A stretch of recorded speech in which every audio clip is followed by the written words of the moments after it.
Hello students, स्वागत है आप सभी का आपके अपने चैनल गॉड क्लासेस पर। तो आज की इस क्लास में एक इम्पोर्टेंट टॉपिक करने वाले हैं एप्लीकेशन ऑफ इंटीग्रल्स का, जिसमें हम सीखेंगे कि अगर हमारे पास कोई कर्व आते हैं उन कर्व का एरिया आप कैसे फाइंड कर सकते हैं। जैसे हमने डेफिनेट इंटीग्रल में भी समझा था, डेफिनेट इंटीग्रल एक्चुअली में क्या है, किसी कर्व का एरिया निकालने का एक तरीका है। तो यहाँ पर अब कर्व्स के हम एरिया भी निकालना सीखेंगे कि कर्व के एरिया आपको किस तरीके से निकालने हैं।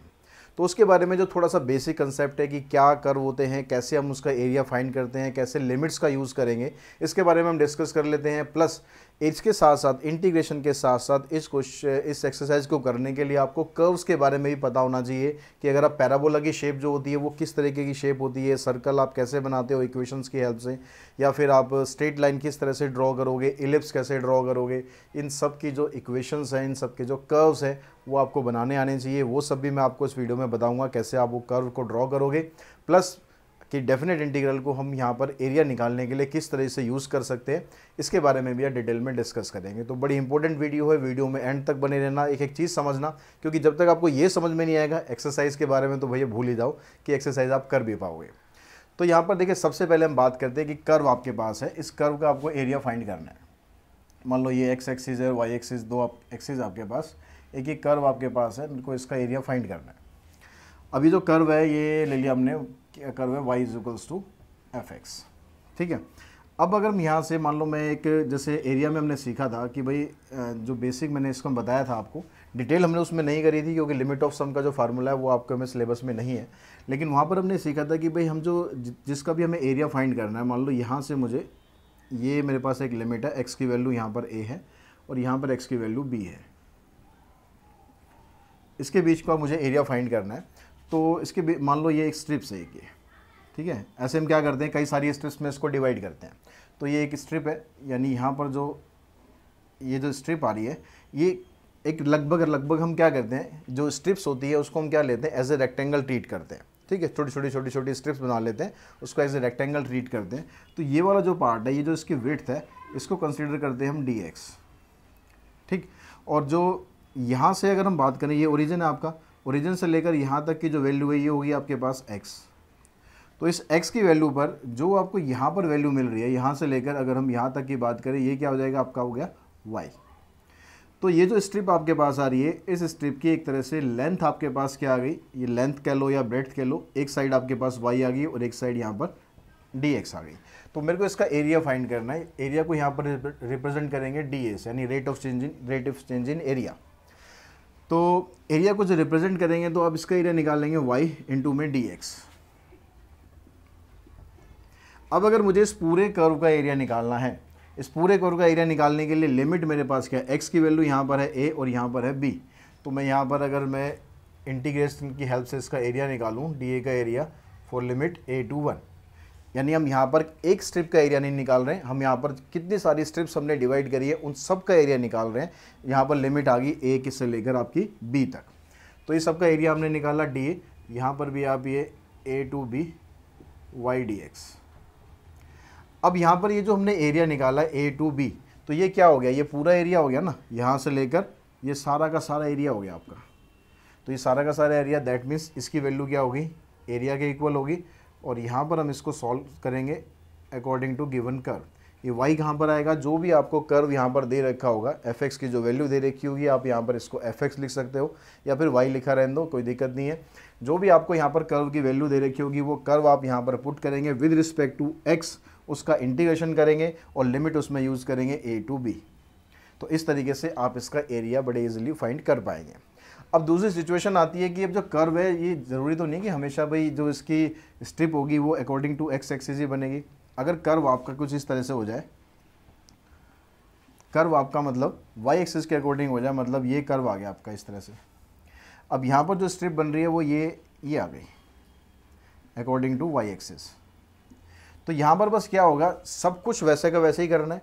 आपकी जो यहाँ पर वैल्यू दे रखी होगी, ये वैल्यू लिमिट होगी इसकी a, किसकी वैल्यू होगी y की, यहाँ पर लिमिट होगी ये b। तो a से b तक का ही एरिया निकालना है, लेकिन with respect to y axis निकालना है। तो एरिया में क्या यहाँ पर चेंज आ जाएगा, इसका जब एरिया आप निकालोगे तो लिमिट आपकी a टू b आएगी। और ये जो कर्व है, ये कर्व क्या बन गया आपका, ये y equals to F X था, ये x equals to F Y curve हो जाएगा, इन टर्म ऑफ y आ जाएगा कर्व। तो यहाँ पर आपके पास क्या हो जाएगा, ये x इंटू में dy। तो हमें ये ध्यान रखना है कि जो स्ट्रिप्स जो बन रही है वो किस एक्सिस पर बन रही है, वो x एक्सिस पर बन रही है या y एक्सिस पर बन रही है। अगर स्ट्रिप आपकी x एक्सिस पर बनती है तो विद रिस्पेक्ट टू x आपको इंटीग्रेट करना है, ठीक। लिमिट आपकी x की वैल्यू लेनी है यहाँ पर a से लेकर b तक। और अगर आपकी स्ट्रिप जो है y एक्सिस पर बन रही है तो आप एरिया उसका इस तरह से निकालेंगे, y की जो वैल्यू होगी वो a से लेकर b तक, वो आपकी लिमिट यहाँ पर बन जाएगी और विद रिस्पेक्ट टू y आपको इसका इंटीग्रेशन कर देना है, ठीक है। यहाँ तक क्लियर हुई बात। अब एक सिचुएशन और आती है कि यहाँ पर जो कर्व है आपका, जैसे यहाँ पर हमने बनाई है फर्स्ट क्वाड्रेंट में कर्व आ रहा है तो पॉजिटिव कर्व आ रहा है, लेकिन ऐसा भी हो सकता है कि कर्व आपका नेगेटिव हो। सपोज मान लो आपका जो कर्व है यहाँ पर बन गया ये जो कर्व है आपका, ये मान लो एक्स एक्सिस है, कर्व आपका बन जाएगा ऐसे कुछ, तो ये नेगेटिव डायरेक्शन में जा रहा है, मतलब एक्स एक्सिस से नीचे है, मतलब नेगेटिव है। तो जब हम इसका एरिया निकालेंगे तो एरिया निकलेगा तो ऐसे ही, एरिया निकलेगा ऐसे ही, लेकिन यहाँ पर जो वैल्यू आएगी इसकी कर्व की, यहाँ जी एफ एक्स जो आएगा आपके पास वो नेगेटिव आएगा। नेगेटिव मतलब ये हो जाएगा माइनस वाई डी एक्स हो गया। अब लेकिन ये चीज़ हमें पता है कि जब हम एरिया फाइंड करते हैं किसी भी कर्व का या किसी भी चीज़ का एरिया फाइंड करते हैं तो एरिया कभी भी नेगेटिव नहीं होता। तो इन केस अगर आपका एफ एक्स लेस देन 0 हो जाए, यानी नेगेटिव हो जाए, तो उस केस में यहाँ पर आपका एरिया को जो माइनस साइन आ रहा है उस माइनस साइन को बैलेंस करने के लिए हम क्या करते हैं, एरिया को हम यहाँ शो करते हैं मॉडुलस में a to B Y D X. तो इस मॉडुलस में आने की वजह से जो भी आपका एरिया है वो एक्चुअली में प्लस हो जाएगा, तो ये एरिया आपको हमेशा प्लस में ही कंसीडर करना है। तो इस तरह से आप इसका एरिया निकाल देंगे।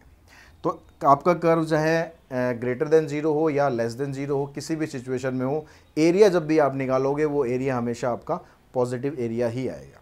तो इस तरीके से तो आप एरिया फाइंड कर सकते हो। लेकिन एरिया फाइंड करने के लिए अब जो सबसे इंपॉर्टेंट चीज़ है, इंटीग्रेशन तो इसके छोटे छोटे इंटीग्रेशन होते हैं, इंटीग्रेशन में कोई दिक्कत नहीं आएगी आपको। लेकिन जो सबसे मेन चीज़ है कि जो कर्व्स होते हैं, इन कर्व्स को आप किस तरीके से ड्रॉ करोगे, कैसे कैसे इन कर्व्स की जो शेप आती है उस शेप को आप कैसे ड्रॉ करोगे, तो उसके बारे में वो समझ लेते हैं। इसके अभी जब क्वेश्चन करेंगे एरिया निकालने के लिए तो आपको और क्लियर हो जाएगा किस तरह से एरिया निकालना है। तो अब जो कर्व्स की हम बात कर रहे थे, कर्व्स आपको कैसे कैसे बनाने हैं, सबसे पहले बात करते हैं हम पैराबोला की। जो पैराबोला के कर्व्स हैं वो किस तरीके से बनेंगे। सबसे पहला पैराबोला होता है Y square equals to 4ax।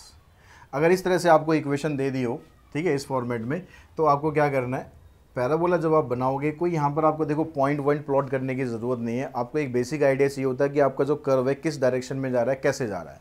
तो Y square equals to 4x का पैराबोला आप बनाओगे तो वो इस तरह की डायरेक्शन में बनता है। यानी ये जो होता है एक्स एक्सिस और वाई, इसके एक्स एक्सिस के हमेशा सिमेट्रिक होता है, मतलब जितना ये ऊपर की तरफ है उतना ही सेम बिल्कुल नीचे की तरफ है, ये दोनों एरिया इसके सेम होते हैं। अगर आपके पास कर्व आ जाए इसमें Y square equals to -4x आ जाए, तो उस केस में क्या होता है, इसकी जो डायरेक्शन है वो चेंज हो जाती है, डायरेक्शन इसकी पॉजिटिव से नेगेटिव साइड हो जाएगी, ठीक है। एरिया अगर हम इसका निकालें और इसका निकालें, अगर दोनों की लिमिट यहाँ पर सेम दे रखी हो, मान लो यहाँ पर 0 से लेकर 4 तक लिमिट दे रखी है, इसकी भी इसके भी, तो चाहे ये नेगेटिव साइड है चाहे ये पॉजिटिव साइड है, एरिया दोनों का पॉजिटिव ही आएगा, जैसा अभी हमने डिस्कस किया था। एरिया कभी भी नेगेटिव नहीं आना है। तीसरा जो पैराबोला होता है आपका वो होगा x square equals to 4ay। ये जो पैराबोला होता है ये किस शेप में बनता है, इसकी जो शेप है ऐसे अपवर्ड डायरेक्शन में होती है, ठीक है। चौथा जो पैराबोला होगा आपका x square equals to -4ay, इसकी शेप डाउनवर्ड डायरेक्शन में होती है। बस आपको इनकी बेसिक डायरेक्शन चाहिए, मतलब किस तरीके से ये पैराबोला आपके बनेंगे, बस इतना ही काम चाहिए। पॉइंट प्लॉट करके बनाने की ज़रूरत नहीं है। अगर आपको कहीं कन्फ्यूज़न होती है कि भैया इसका पैराबोला मेरे को याद नहीं आ रहा कैसे बनेगा, तब आप इसके पॉइंट निकाल के आप उसको ड्रॉ कर सकते हो। मान लो जैसे हम इसका पैराबोला का ये ड्रॉ कर दें, तो यहाँ पर आप एक्स वाई की जगह वैल्यू पुट करते जाओ या एक्स की जगह वैल्यू पुट करते जाओ, उससे आपके पॉइंट आते जाएंगे। उन पॉइंट्स को आप मिला दोगे तो आपके पास लगभग इसी तरह की शेप आ जाएगी, ठीक है। लेकिन अगर आप वैसे याद रखोगे तो काम थोड़ा आपका आसान हो जाएगा। दूसरी जो चीज़ है वो है सर्कल।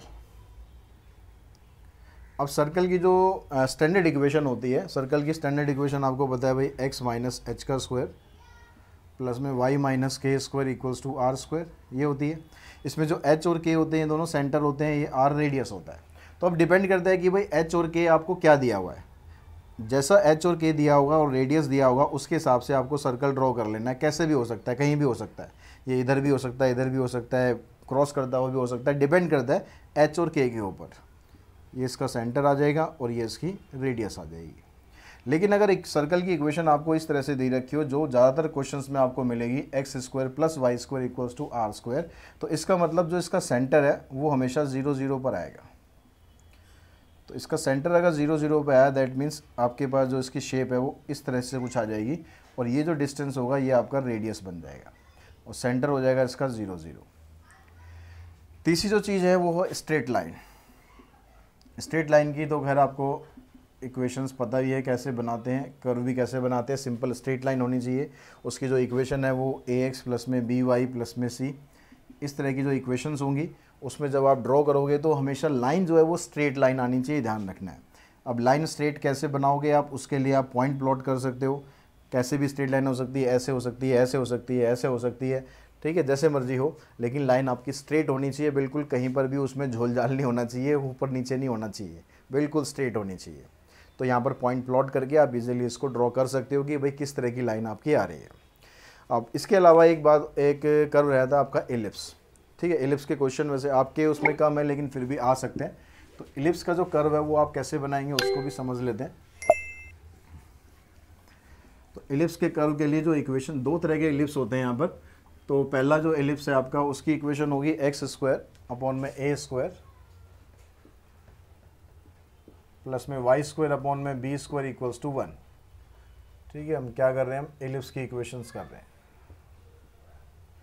तो इसकी जो शेप है वो किस तरह से बनती है, यहाँ पर जो एक्स एक्सिस के नीचे यहाँ पर ए होता है, ए और बी में से ए जो है वो हमेशा बड़ा होता है, ठीक है। ए जो होगा वो हमेशा ग्रेटर देन बी होगा। अगर ए एक्स के नीचे दैट मीन्स जो एक्स होगा इसका ये मेजर एक्सिस होगा और आपकी जो शेप है एलिप्स की कुछ इस तरह से बनेगी। ये जो कोऑर्डिनेट होगा ये इसका A0 होता है, ये वाला कोऑर्डिनेट इसका 0 भी होता है। और ज़्यादा डिटेल में जाने की ज़रूरत नहीं है, बस इतना पता आपको कि शेप किस तरह से आपको ड्रॉ करनी है। दूसरा एलिप्स होता है उसमें x square upon b square आ जाता है और वाई स्क्वायर अपॉन में a square is equals to 1। अब इसमें जो ए है वाई के नीचे है, दैट मीन्स इसका जो मेजर एक्सिस है वो वाई एक्सिस बन जाता है और एलिप्स की जो शेप है कुछ इस तरीके से आ जाती है। अब यहाँ पर ये जो पॉइंट है आपका ये बन जाता है 0B और ये बन जाता है, ये सॉरी B0 एक्स एक्सिस पर है तो ये बन जाता है 0A, ठीक है। इस तरह से आप एलिप्स की शेप बना सकते हो।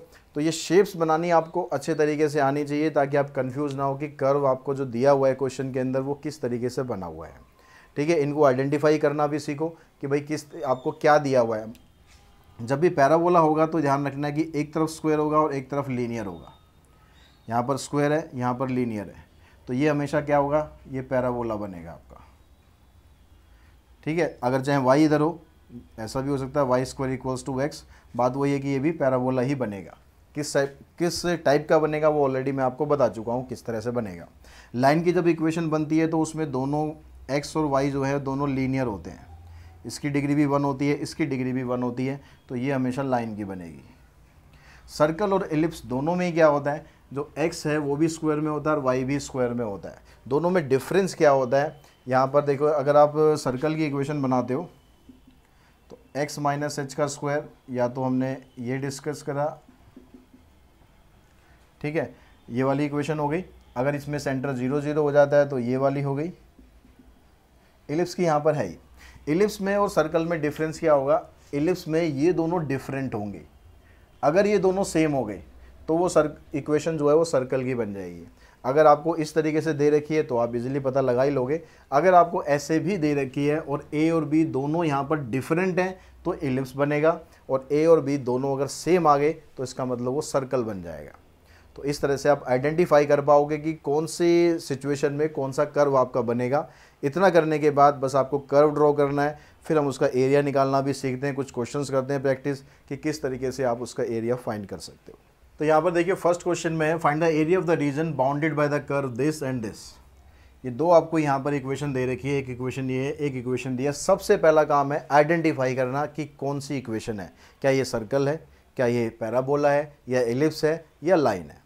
तो यहाँ पर जो पहले वाला पैराबोला है उसमें क्या आ रहा है, वाई जो है वो क्वाड्रेटिक है और एक्स जो लीनियर है। जब एक क्वाड्रेटिक हो एक लीनियर हो तो किस तरह की शेप बनती है, पैराबोला की। अब पैराबोला में कौन सा वाला पैराबोला बन रहा है, ये है वाई स्क्वायर वाला पैराबोला, यानी सिमेट्रिक टू एक्स एक्सिस। तो symmetric to X axis that means इसकी जो शेप है कुछ इस तरीके से आ जाएगी, ये आपका पैराबोला ऐसे बन जाएगा।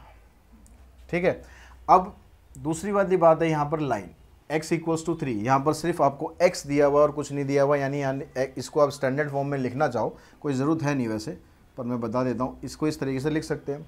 तो ये जो इक्वेशन है आपकी, ये क्या बन गई, स्ट्रेट लाइन की इक्वेशन बन गई। तो स्ट्रेट लाइन में जब एक ही वेरिएबल होता है x इक्वल्स टू 3, तो इसकी जो लाइन होगी वो हमेशा y एक्सिस के पैरेलल आएगी, यानी इस तरह से लाइन आ गई x इक्वल्स टू 3।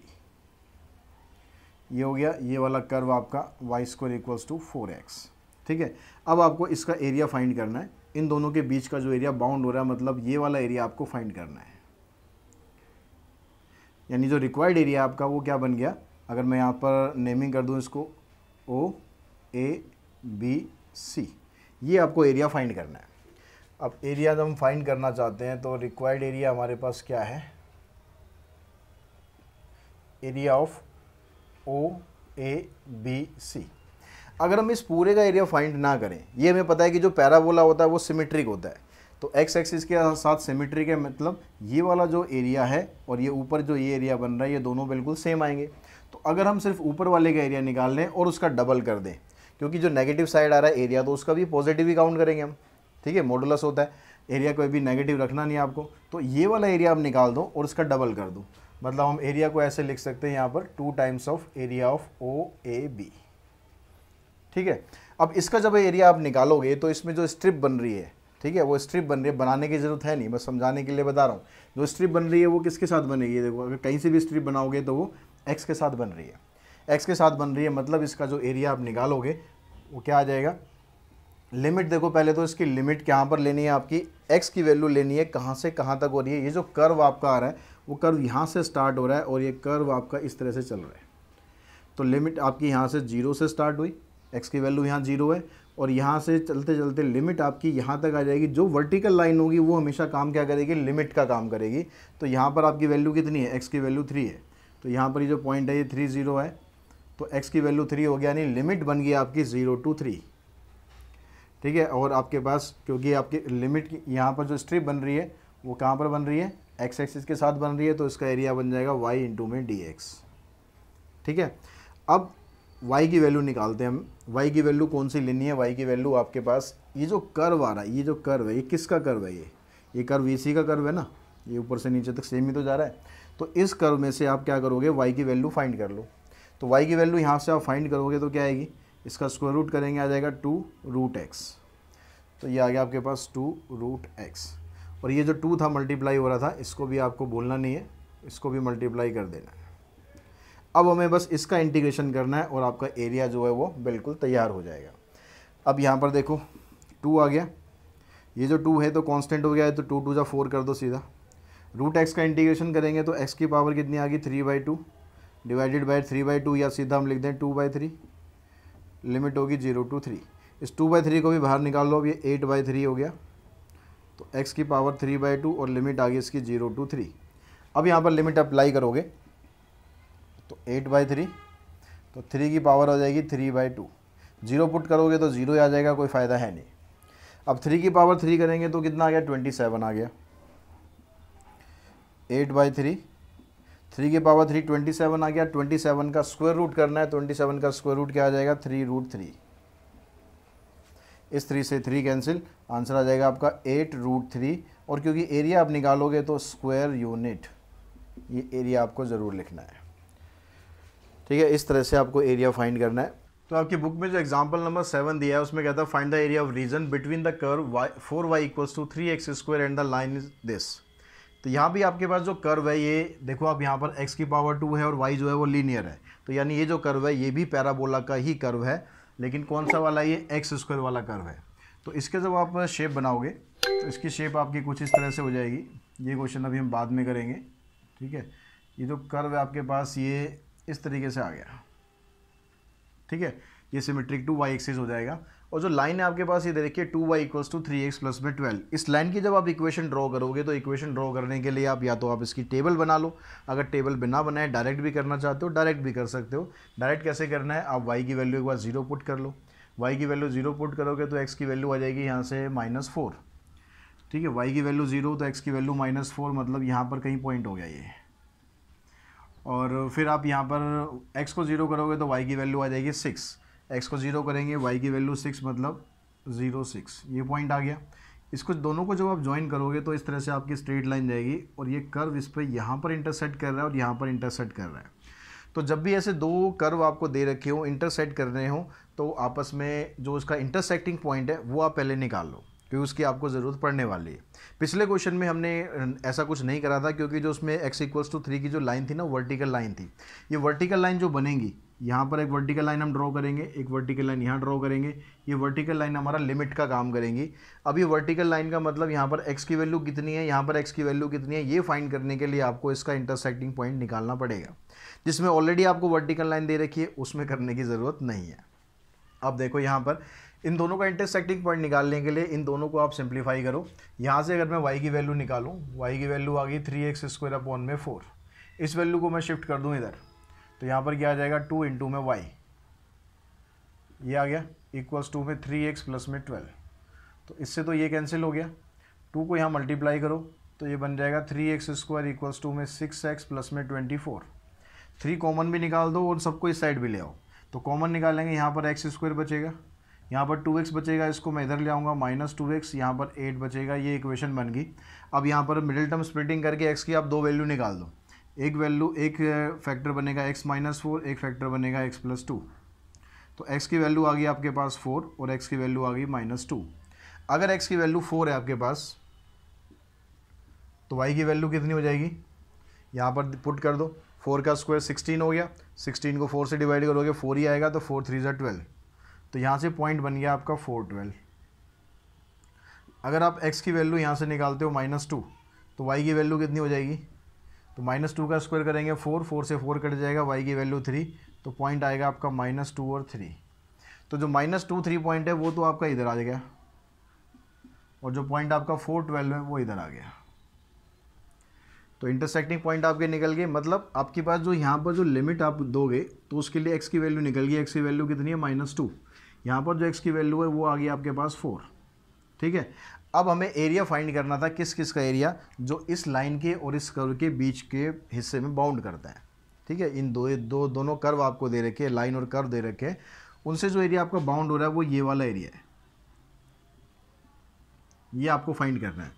देखो एरिया जब भी निकालोगे, जब आप स्ट्रिप बनाते हो तो स्ट्रिप आपकी x एक्सिस के साथ टच करनी चाहिए। यानी जो एरिया जब भी आप निकालोगे, मान लो मैं इस लाइन का एरिया निकालूं, इस लाइन का एरिया निकालूं, तो कैसे निकलेगा, ये वाला पूरा एरिया मैं अगर निकाल दूं, ये वाला, तो इस लाइन से यहाँ तक का एरिया ये बाउंड हो रहा है।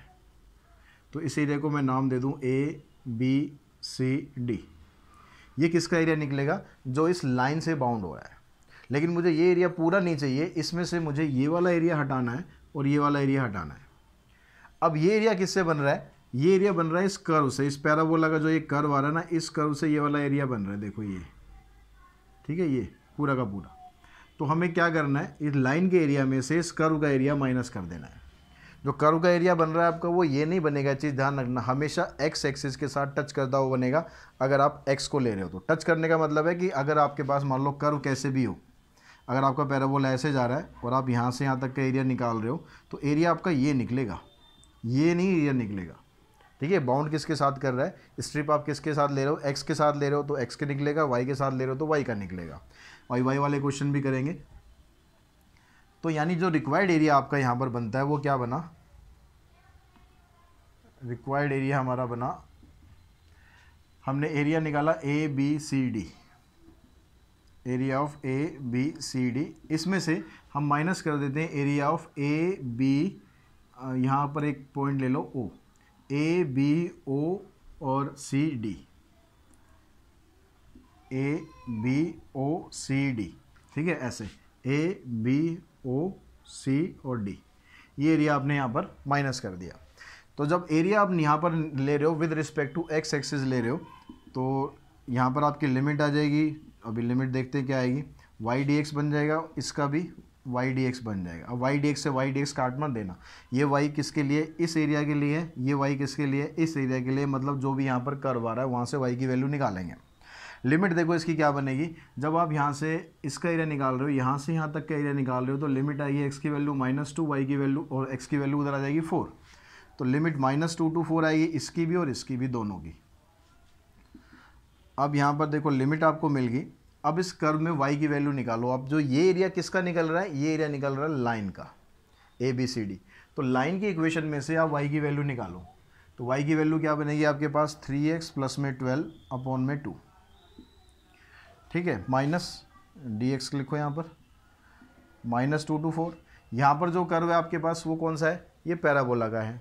पैराबोला से y की वैल्यू निकालेंगे, ये ऑलरेडी हमारे पास है 3x² अपॉन में 4। अब इसको आपको सिंप्लीफाई कर देना है, उससे आपका एरिया निकल जाएगा। अब सिंप्लीफाई करने से पहले हम क्या करते हैं, यहाँ से ऊपर से देखो 3 कॉमन निकल जाएगा, नीचे से 2 है ही, तो ये 3/2 तो कर दो आप बाहर, और -2 to 4 आपके पास रह गया x प्लस में 6, ठीक है। इसका इंटीग्रेशन करना है, 3 कॉमन निकालेंगे तो 4 बचेगा, और यहाँ पर 3/4 है, इसको बाहर निकाल दो, ये बच गया आपके पास x² dx, लिमिट इसकी भी यही है। अब इसको आप सिंप्लीफाई करो, 3/2, इसका इंटीग्रेशन करेंगे x² अपॉन में 2 प्लस में 4x, लिमिट आ गई 4 से -2, इसका आ जाएगा x³ अपॉन में 3, लिमिट -2 to 4। सिंप्लीफाई करो, अब इसे लिमिट अप्लाई करो, 4 का स्क्वायर पुट करोगे यहाँ पर, 16 अपॉन में 2 8 हो गया, 4 4 जा 16, फिर माइनस साइन। अब लोअर लिमिट पुट करेंगे यहाँ पर, 4/2 मतलब 2 आ गया, इधर पुट करोगे -8 आ जाएगा, इधर 4 का क्यूब करेंगे 64 अपॉन 3, 2 का क्यूब करेंगे तो -8 आएगा, और लोअर लिमिट के लिए एक माइनस पहले लगाते हैं तो प्लस हो जाएगा 8/3। अब यहाँ से इसको सॉल्व करा हमने तो ये आ जाएगा 64 और -6 माइनस +6, ये आ गया 64 प्लस में 8 72/3, ये आ जाएगा 3/3 इंटू में 30, इससे कैंसिल, 15 3 जा 45, माइनस यहाँ पर इससे आप कैंसिल कर दो, इससे इसको कैंसिल कर दो, ये आएगा 18, तो 45 में से 18 माइनस कर दो, 27 स्क्वायर यूनिट, ये आपका आंसर आ जाएगा। तो इस तरीके से आपको एरिया जो बाउंडेड हैं उनका किस तरह से एरिया निकालना है। अब अगर हम इस क्वेश्चन की बात करें तो इस क्वेश्चन में क्या करना है, इसका आप स्क्रीनशॉट लेना चाहो ले सकते हो, अदरवाइज बुक में सॉल्यूशन तो दिया ही हुआ है।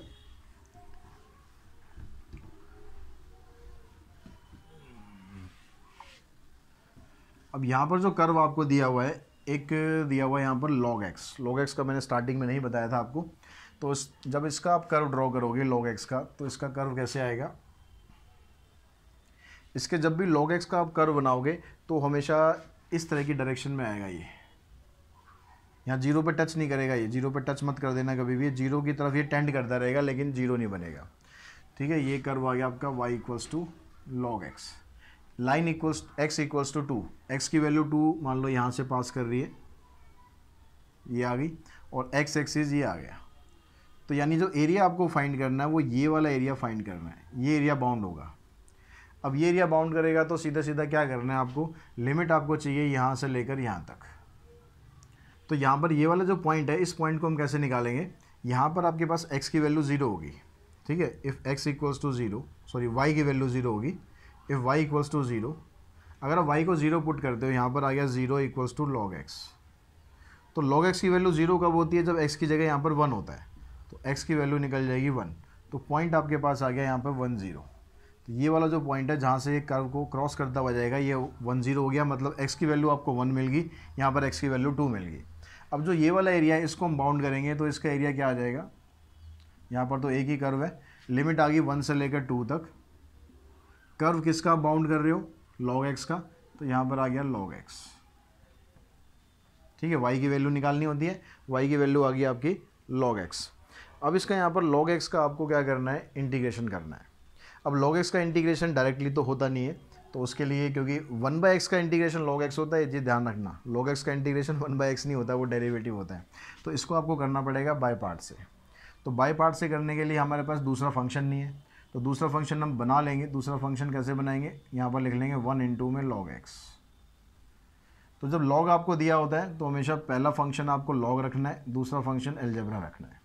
तो बाय पार्ट्स के अकॉर्डिंग पहले वाले का एज इट इज़ लिखना होता है आपको, दूसरे वाले का इंटीग्रेशन करना है, माइनस पहले वाले का डेरिवेटिव करना है, दूसरे वाले का इंटीग्रेशन करना है। यहाँ पर ये वाला जो पार्ट है इसमें लिमिट लगा देंगे और यहाँ वाले पार्ट में अभी लिमिट लगानी है, ठीक है। तो ये आ गया आपके पास log 2 इंटू में 2, तो इसको ऐसे लिख दें 2 इंटू में log 2 माइनस log 1 हो जाएगा। log 1 की वैल्यू 0 होती है तो ये तो 0 हो जाएगा, इतना पार्ट हो गया, माइनस इसका इससे कैंसिल हो गया, 1 बचेगा, 1 का इंटीग्रेशन आ गया x, इसमें लिमिट लगा दो 1 to 2, तो ये आ गया आपके पास 2 log 2 माइनस यहाँ पर आ जाएगा 2 माइनस 1, तो 2 माइनस 1 करेंगे 1 आ जाएगा, बाहर माइनस है तो इसका आंसर आ जाएगा आपके पास 2 log 2 माइनस 1, ठीक है। और एरिया है साथ में तो स्क्वायर यूनिट तो आपको लगाना ही है। इस क्वेश्चन में कहता है कि find the area of the reason bounded by parabola this and this. अभी तक हमने लाइन वाले क्वेश्चन करे, अब यहाँ पर क्या है, दोनों के दोनों आपको कर्व दिए हुए हैं, दोनों ही पैराबोला दिए हुए हैं। तो जो पहले वाला पैराबोला है Y square equals to 4ax, इसका जब आप कर्व ड्रॉ करोगे तो कर्व तो आई थिंक अब तक आपको याद हो गया होगा कैसे होगा वाई स्क्वायर का। तो ये वाला पैराबोला आपका इस तरह से आ जाएगा और जो एक्स स्क्वायर वाला पैराबोला है वो आपका इस तरह से आ जाएगा। अब ये दोनों पैराबोला के बीच में जो एरिया बाउंड हो रहा है वो एरिया आपको निकालना है। तो वो आप कैसे निकालोगे, मतलब ये वाला एरिया आपको निकालना है। तो अब आप इसको विद रिस्पेक्ट टू एक्स भी निकाल सकते हो, विद रिस्पेक्ट टू वाई भी निकाल सकते हो, मर्जी आपकी है। तो अभी तक हमने सारे विद रिस्पेक्ट टू एक्स वाले करे हैं, तो भाई इसको विद रिस्पेक्ट टू वाई कर लेते हैं, ठीक है, उसका भी मन रह जाएगा, वाई का भी। तो विद रिस्पेक्ट टू वाई करेंगे तो आपको यहाँ पर ये एरिया ऐसे बाउंड कर देंगे। तो सबसे पहला काम तो यही है कि आपको इंटरसेक्टिंग पॉइंट निकालना है। एक तो ये हो ही गया, ये तो ओरिजिन पे इंटरसेक्ट कर ही रहा है। तो दूसरा ये वाला पॉइंट आपको फाइंड करना है कि ये क्या होगा। तो इसके लिए क्या करना है, दोनों कर्व अगर इंटरसेक्ट कर रहे हैं तो दोनों कर्व की जो इक्वेशन है उसको सॉल्व करना है। तो पहला कर्व आपके पास है Y square equals to 4ax, यहाँ से आप x की वैल्यू निकाल दो, x की वैल्यू बन गई वाई स्क्वायर अपॉन में 4a।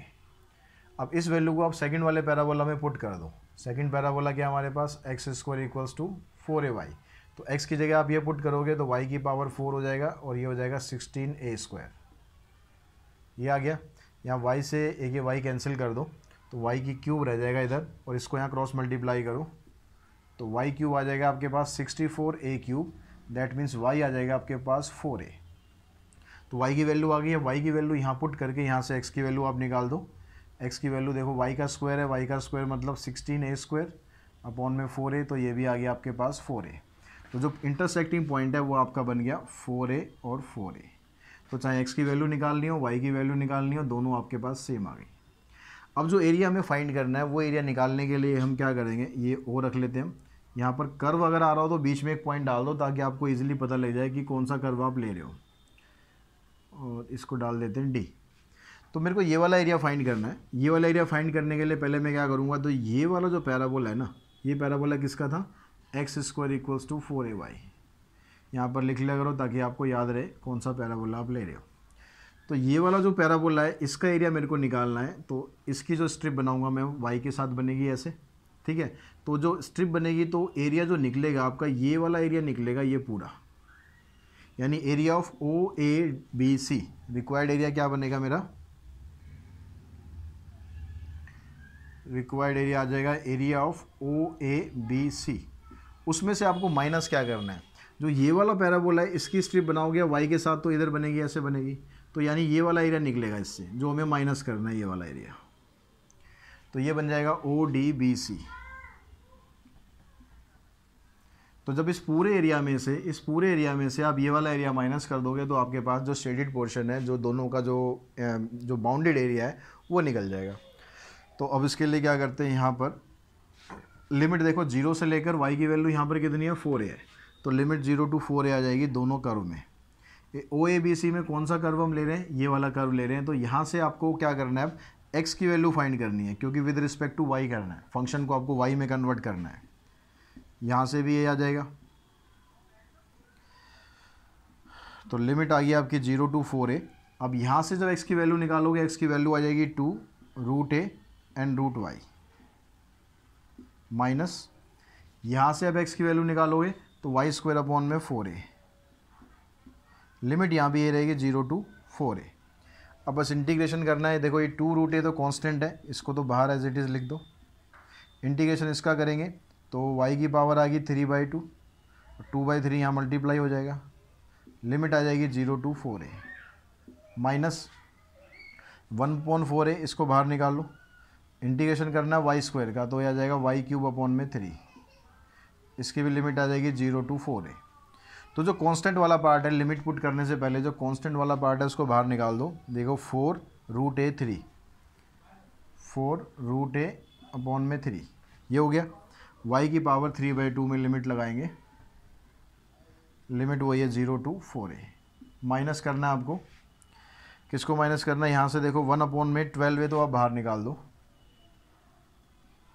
y की पावर 2 है, इसमें आप लिमिट लगाओगे।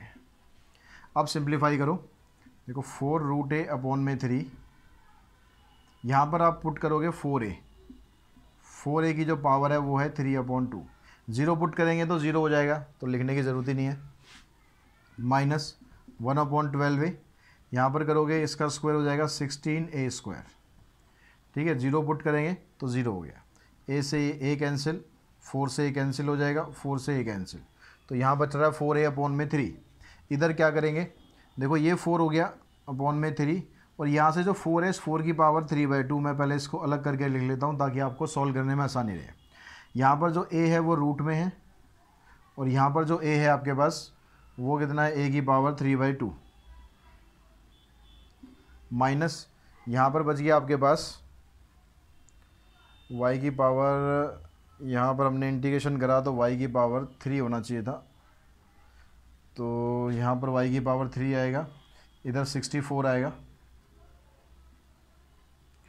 अब हमने इसको 4 से काटा तो यहाँ पर आएगा 16, ठीक है। तो ये बनेगा आपके पास 16/3 a², एक कट जाएगा, स्क्वायर बचेगा, ठीक है। इसको ठीक कर लेना, थोड़ा सा गड़बड़ हो गया यहाँ। अब यहाँ पर देखो 4 यहाँ पर ये 4 की पावर 3/2 है, 4 की पावर क्या है 3/2, यहाँ से समझो।